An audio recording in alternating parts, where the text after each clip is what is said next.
की सारी शक्ति विद्रोह को दबाने में व्यर्थ गई। अगर वह इस शक्ति का प्रयोग विकास की दिशा में करता तो साम्राज्य का बहुमुखी विकास होता। इसी संदर्भ में सआदत खान के उत्तराधिकारी सफदरजंग ने लिखा है, अवध के सरदार क्षण भर में ही उपद्रव कर सकते थे, वे मराठों से भी अधिक खतरनाक थे। इसके बावजूद भी सआदत खान ने 1723 में नई भू राजस्व व्यवस्था की और किसानों की हालत में सुधार लाने का प्रयास किया। उसने भी सरकारी सेवा में भर्ती के लिए हिंदुओं पर कोई प्रतिबंध नहीं लगाया।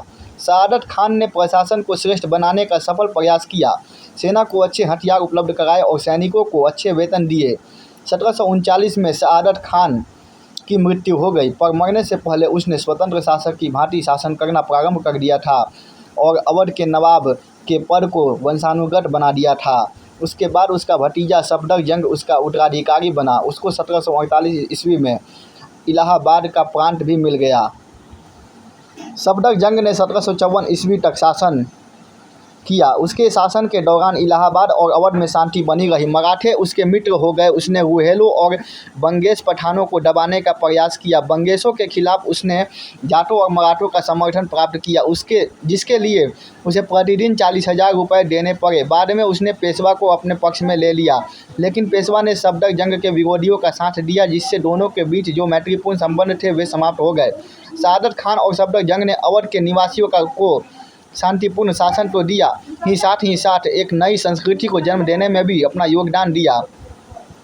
शांतिपूर्ण वातावरण में ही लखनऊ संस्कृति का जन्म हुआ।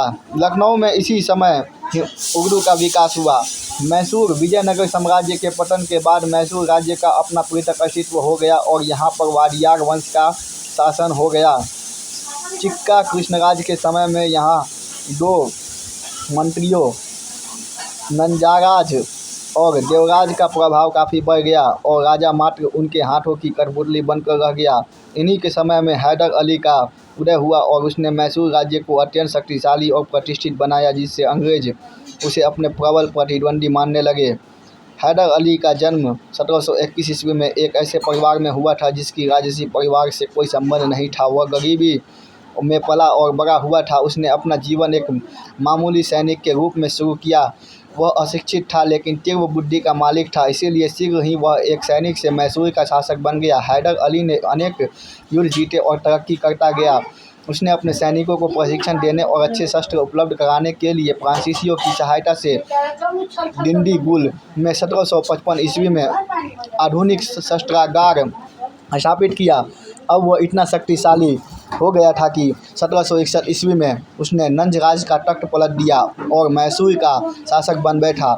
उसने पेलीगरों को नियंत्रण में करके बिजनूर, सुंडा, सेरा, कनारा और मालाबार के इलाकों को जीत लिया। जल्दी ही उसने एक कमज़ोर राज्य को मजबूत राज्य में परिवर्तित कर दिया। उसने धार्मिक सहिष्णुता की नीति का पालन किया। हैदर का संपूर्ण जीवन मराठों, निजाम और अंग्रेज़ों के साथ लड़ाई में व्यतीत हुआ।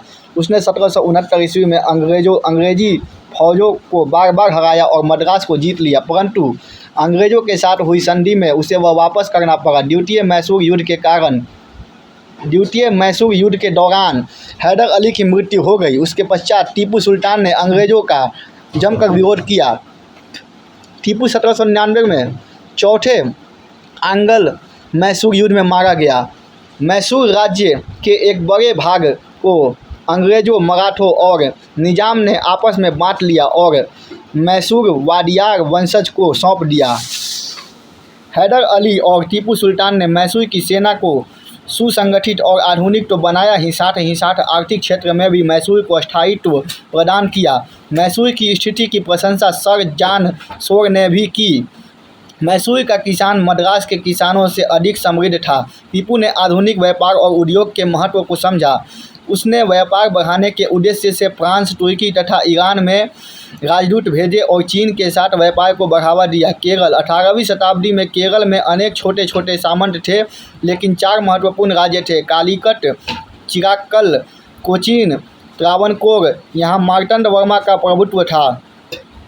1766 ईस्वी में हैदर अली ने मैसूर पर आक्रमण कर दिया और केरल पर अधिकार कर लिया। इन राज्यों के अतिरिक्त जाट, राजपूत, बंगेश, पठान, रूहेले और सिखों ने भी 18वीं शताब्दी में दिल्ली के इर्द गिर्द अपने राज्य स्थापित किए। इन राज्यों ने मुगल सत्ता की कमजोरी का फायदा उठाकर स्वयं को केंद्रीय नियंत्रण से मुक्त कर स्वतंत्र कर लिया। मोहम्मद खान बंगेश ने फर्रुखाबाद के इर्द गिर्द इलाकों पर मोहम्मद शाह के शासन के दौरान अपना राज्य स्थापित कर लिया। इसी प्रकार रुहेलखंड पर मोहम्मद खान ने स्वयं को स्थापित किया।